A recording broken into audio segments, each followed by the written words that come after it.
So again, good morning, everyone. I would like to thank Dr. Zain for putting up this interesting IC.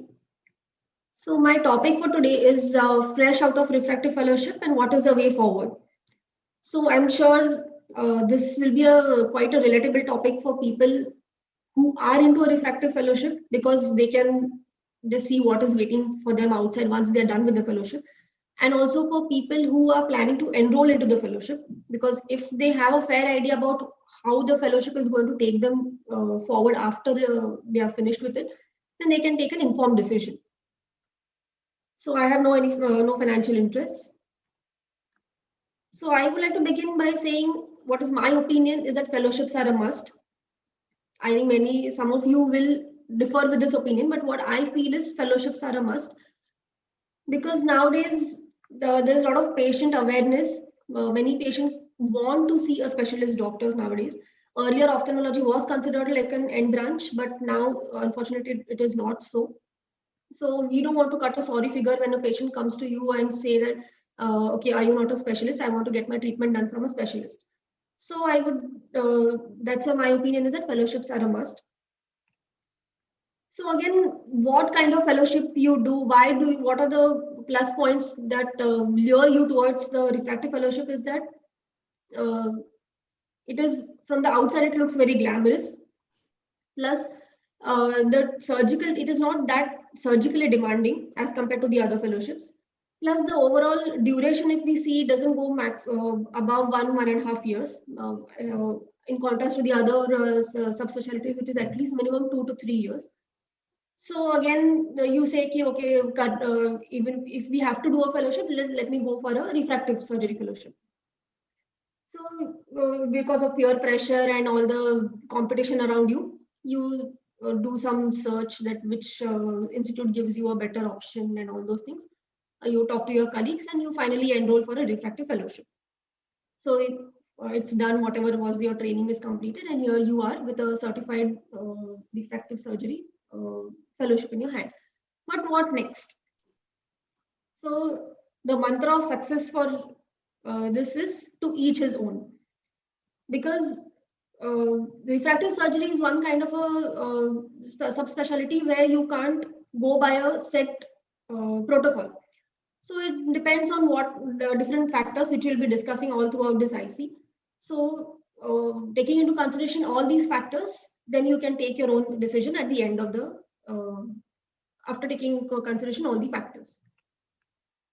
So there are two ways of looking at it. One is welcome to harsh reality. So this is a common word if you go and ask any of your seniors as soon as you're just out of your fellowship and you talk to them as to guide you as to what is a way forward. This is the first thing that will come out of their mind is welcome to the harsh reality.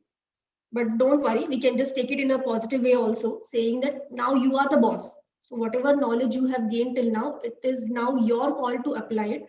You're not answerable to anyone. It is your patient. You can take a decision about the surgery. So before going about what kind of practice you want, you have to answer these three questions. First is when, second is what, and third is where. So for answering the question of when, you need to consider these 3 points. First is you have to ponder, was the training adequate? Refractive surgery, like I said, is not very surgically demanding. Even if you get less number of surgery chances, that's still okay. But it is more about diagnostics and the planning. So your training should be where you will have got adequate exposure about the different planning platforms, about the different diagnostic machines that are available. If tomorrow if a patient comes to you with a different topography report, you should have a fair knowledge about it to take a further decision. So just think whether your training was adequate. If it is not, then maybe you have to spend some more time with somebody who has a proper refractive setup and do a small observership over there. Secondly, you have to see whether you have finished your any personal commitments, because by the time you finish your refractive fellowship, you have already crossed the so-called age limit of 30 years, and your parents have lost the patience already. So they would obviously insist on taking care of your personal commitments. So just have a look about that. On a lighter note, there's also a dream vacation if you would like to go, because once we step up into our practice, unfortunately, there is no retirement in medical career. So probably you might have to take a break, go on a vacation, and then you can come back and plan what are the logistics you want, and then you can start your practice. Second option is second thing to think about is what.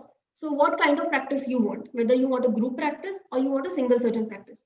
So if you want a group practice, the advantage is that you don't have to take the stress of the capital alone. The investment will be between the groups of people that you're going to work with. But the disadvantage is that the group practice should be among the like-minded people. If at all in future some colleague of yours tries to interfere in your domain, then the relation becomes a little sour, and then the practice might fall off. Then versus that, you have a single surgeon practice. So as a single surgeon, the advantages is that you will you will bear the entire fruits of your efforts. It will take time, definitely, but it is only you who will get all the benefits at the end of the in the long run. But again, there are disadvantages that you will have to make the entire investment yourself. You will have to put all the protocols in place by yourself. Again, you'll have to take a look at your bank balance, whether it is visible or no. You will have to go and look for people who can help you with your venture. But in the long run, this will definitely is rewarding. Then another thing what you have to look at is, do you have a ready setup with you or no? There are some people who already have a ready setup at your place, but still you can't just go and sit in the setup and say that, okay, from tomorrow onwards, I'll start getting my patients. In that ready setup also, you will have to find your niche, because so many years down the line, maybe your mother, father, whoever setup it is, people have been trusting them blindly. So for them to build a trust in you will again definitely take a time, but still the transition will be a little smoother compared to people who will not have a ready setup. So for people who don't have a ready setup, there are different options available. First is like an eye institute. So again, the advantages is that the investment, everything is done by them. It's everything already ready in place. You just have to go and start utilizing it. But the disadvantage is that there is little less scope for experimenting. The growth will be little slower, and of course, in the initial this thing, the name, the prospering of the name will be of the institute rather than you as a surgeon. But again, it will have a steady income, so that is one option. Second is a multi-specialty hospital. Nowadays, many of the multi-specialty hospitals are investing in the ophthalm department. They have now considered it as a major branch, and now they are ready to invest in that. So you can be a part of that. But again, they will have a set of corporate goals and to attend. So maybe in the long run, you might have to sometimes take some decisions which are against your will. So that will not give you a job satisfaction. But again, this will also give you a steady income. So if you're willing to compromise that much, you can do well in the multi-specialty. Third is the private and group, like we just discussed right now. In a private practice, you can also do something nowadays, which we have is like a neutral center. So you can just examine your patient in your OPD. You don't have to invest in the machine and the diagnostics. You can take your patient to a neutral center where you can operate and do the diagnostic part. And then again, the follow-up part can be done in your clinic. Then lastly, we also have option of freelancing, though this is very rare. But you can go around, see general practitioners, you can meet with them around you, and then you can just tell them to call you for this. If you have a good rapport with them, that also can be one option. Lastly, you have to look at is where do you want to set your practice. So for that, you need to do a thorough market survey.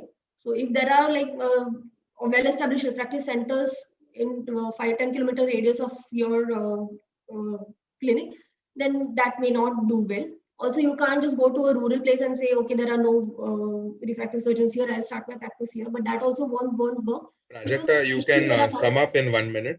Yeah, patients that are not affordable. So do a market survey for that.